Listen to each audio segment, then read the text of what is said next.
स्वागत है आपका फिर से आपके अपने YouTube चैनल ग्रेड स्कूल पर। क्लास 11 की मैथ में सेट्स की बात चल रही थी और छोटे छोटे कॉन्सेप्ट्स मिला करके हम लोगों ने लगभग सारे कॉन्सेप्ट सेट्स के खत्म कर लिए थे।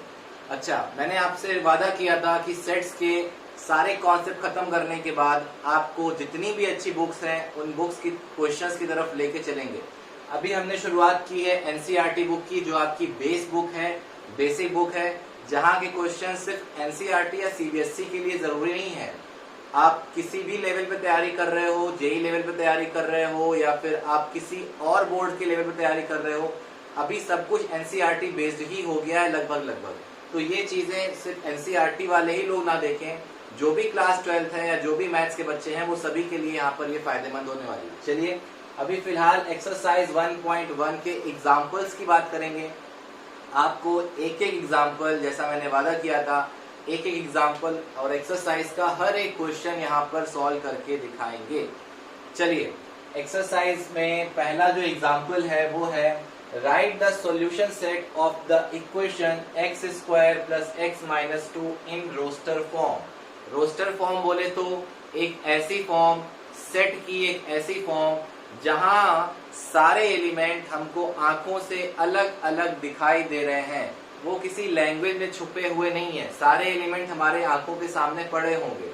तो इन्होंने कहा उस सेट की रोस्टर फॉर्म बनाओ जो इसका सॉल्यूशन हो। तो पहले तो आप इसका सॉल्यूशन निकालिए, x square plus x minus 2 equal to 0 का सॉल्यूशन निकालना आपने सीखा है। ये अपने आप में एक क्वाड्रेटिक इक्वेशन है और क्वाड्रेटिक इक्वेशन का सॉल्यूशन निकालने के लिए अपन लोग फैक्टराइजेशन मेथड का यूज कर सकते हैं। आप इसके फैक्टर्स करोगे तो आपको मिलेगा x square plus 2x minus 2 equal to 0। यहाँ से कुछ कॉमन और यहाँ से भी कुछ कॉमन। यहाँ से x बोलेगा मेरे को कॉमन ले लो, तो अंदर बच जाएगा x प्लस 2। यहाँ पर आप -1 कॉमन उठाओगे तो अंदर फिर से x प्लस 2। तो आफ्टर ऑल आपके पास जो फैक्टर्स निकल के आएंगे वो होंगे x प्लस 2 और x माइनस 1 इक्वल टू 0। यहाँ से आपको जो सॉल्यूशन के नाम पे नंबर निकलने वाले हैं वो होंगे -2 और यहाँ से 1। तो क्या आपको सॉल्यूशन सेट नजर आ गया? अब उसने बोला है ये सॉल्यूशन सेट तो बना, ये सॉल्यूशन तो है, लेकिन इसको किस फॉर्म में लिखो आप? रोस्टर फॉर्म में लिखो। तो रोस्टर फॉर्म आपके लिए पता है क्या है? जितने भी आपको एलिमेंट दिख रहे हैं वो आप उनको अलग अलग दिखा दो। अगर वो एलिमेंट आपको आंखों से दिख रहे हैं अलग अलग, तो इसी फॉर्म को अपन लोग रोस्टर फॉर्म बोलते थे। यही आपका फाइनल आंसर होगा। क्लियर? चलिए एग्जाम्पल 2 पे बात कर लेते हैं। राइट द सेट, एक सेट दे दिया इन्होंने। ये सेट किस फॉर्म में है? जहां पे भी इस तरह की डेफिनेशन आएगी, लैंग्वेज आएगी, एक रूल दिया जाएगा, वो सारी फॉर्म को हम लोगों ने बोला था सेट बिल्डर फॉर्म या रूल फॉर्म। ये रूल फॉर्म अपने अंदर सारे एलिमेंट को छिपा लेती है। वो एलिमेंट हमें आंखों से साफ साफ नजर नहीं आ रहे होते हैं। और ये क्वेश्चन ये चाहता है कि ये जो सेट दिया हुआ है इसको आप रोस्टर फॉर्म में बदल दो, यानी ऐसी फॉर्म में बदल दो जहां पर आपको सारे एलिमेंट आंखों के सामने प्रकट हो जाएं, जहां पर सारे एलिमेंट आपको आंखों से दिखने लगे। चलिए बना लेते हैं। क्या बोला इन्होंने?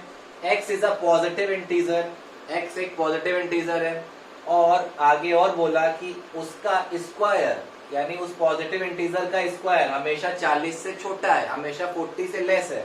तो सोचो कौन कौन से ऐसे पॉजिटिव इंटीजर हैं जिनका स्क्वायर 40 से लेस होता है। तो आपको याद आएगा पॉजिटिव इंटीजर शुरू ही कहाँ से होते हैं? 1 से शुरू होते हैं।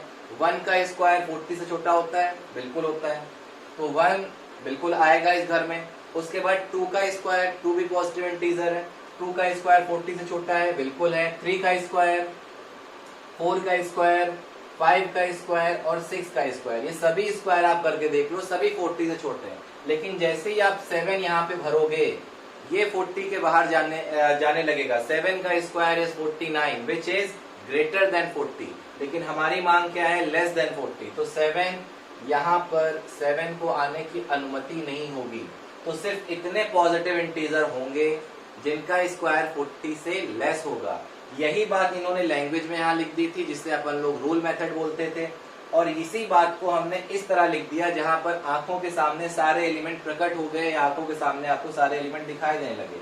और वो आपसे यही चाहते थे कि मेरे को इसकी रोस्टर फॉर्म बता दो, यानी सारे एलिमेंट आंखों से दिखा दो। आपने दिखा दिए, आपका काम खत्म। यही इसका सॉल्यूशन है। कॉपी करिए। आइए आगे चलते हैं, एग्जाम्पल 3 में बात करते हैं। क्वेश्चन क्या है, राइट द सेट ए। उन्होंने सेट ए आपके सामने रख दिया। इनको बोला है कि इसको सेट बिल्डर फॉर्म बनाओ। सेट बिल्डर फॉर्म का मतलब एक ऐसी फॉर्म जहां पर एक रूल के द्वारा, एक लैंग्वेज के द्वारा आप यहाँ पे ये सारे एलिमेंट को दिखा दोगे। ये एलिमेंट अभी जो आंखों के सामने दिख रहे हैं वो आपके सामने से गायब हो जाएंगे, उसकी जगह एक लाइन लिख दोगे आप। मैंने आपको बताया था कि जब भी आपको सेट बिल्डर फॉर्म लिखनी हो, पहले तो ये तरीका याद रख लेना। आप हमेशा ब्रैकेट खोलोगे, अंदर एक्स लिखोगे, यानी एलिमेंट आ गए। अब आप बताओगे कि वो एलिमेंट किस प्रॉपर्टी को फॉलो कर रहा है, यानी इसी एक्स की आप प्रॉपर्टी लिख दोगे। क्या विशेषता है उस एक्स में, ये लिख दोगे। अब अगर आपको विशेषता जाननी है तो पहले इनको देखो और इसको समझो कि ये किस विशेषता को फॉलो कर रहा है। जब तक आप समझ नहीं पाओगे कि इस रूल को फॉलो कर रहे हैं तो आप लिखोगे कैसे उसकी विशेषता। ठीक है, चलो देखो ये एलिमेंट क्या है। 1 है, फिर 4 है, फिर 9 है, फिर 16 है, फिर 25 है। क्या आपको देखने से ऐसा लग रहा है कि ये हर नंबर जो है वो किसी का स्क्वायर है? 1 1 का स्क्वायर है, 4 2 का स्क्वायर है, 9 3 का स्क्वायर है, 16 4 का स्क्वायर है। तो इस तरह से हर एक नंबर अपने आप में एक नेचुरल नंबर का स्क्वायर है। क्या वर्ड बोला मैंने? नेचुरल नंबर का स्क्वायर है। यही इनकी विशेषता है। तो बस आपको यही लिखना है। सेट बिल्डर फॉर्म यही आपसे पूछना चाहता है कि इनकी विशेषता अगर आपको समझ में आ जाए तो आप इस फॉर्म में लिख दो x। अच्छा, एलिमेंट आ गया। अब ये हर x क्या है? x is a square of natural number. x is a square of natural number. Natural number, हर एक नंबर जो आप यहाँ देख रहे हो वो स्क्वायर, नेचुरल नंबर का स्क्वायर है। अच्छा, अब ये कहाँ तक गया है? भागता जा रहा है, खत्म तो हुआ ही नहीं। और हमारे नेचुरल नंबर ही भागते जाते हैं, खत्म तो होते ही नहीं है। इसलिए हमने इसमें कहीं भी लिमिट नहीं लगाई कि यहाँ से यहाँ तक होना है। मैंने सिर्फ लिखा नेचुरल नंबर ही भागते जाएंगे तो इसका स्क्वायर ही भागता जाएगा। समझ में आ गया? ये लिखने का एक तरीका हो गया। या आप इसको इस तरह से भी लिख सकते थे, x such that x equal to n square, मतलब नेचुरल नंबर का स्क्वायर। उनको बता भी दो आप कि n क्या है? सेट ऑफ नेचुरल नंबर से आया हुआ व्यक्ति है। तो ये दोनों ही तरीके हैं जो इस बात को परिभाषित कर रहे हैं, जो इस बात को लिख रहे हैं दूसरी तरह से, सेट बिल्डर फॉर्म में। यही सेट बिल्डर फॉर्म, एक रूल बता दिया। चलिए अगला क्वेश्चन उठाते हैं। Right the set. फिर से एक सेट आपके सामने डाला गया, 1/2, 2/3, 3/4, 4/5, 5/6, 6/7। फिर से आपसे मांग की है कि इस सेट को सेट बिल्डर फॉर्म में बनाओ, इस सेट को सेट बिल्डर फॉर्म में बनाओ। तो सेट बिल्डर फॉर्म आपसे क्या मांगना चाहती है? आपसे जानना चाहती है कि इसकी विशेषता पहचानो इस सेट की, और वो विशेषता मेरे को यहाँ लिख के दे दो। तो जरा देखो कुछ विशेषता आपको नजर आ रही क्या हर एक एलिमेंट में?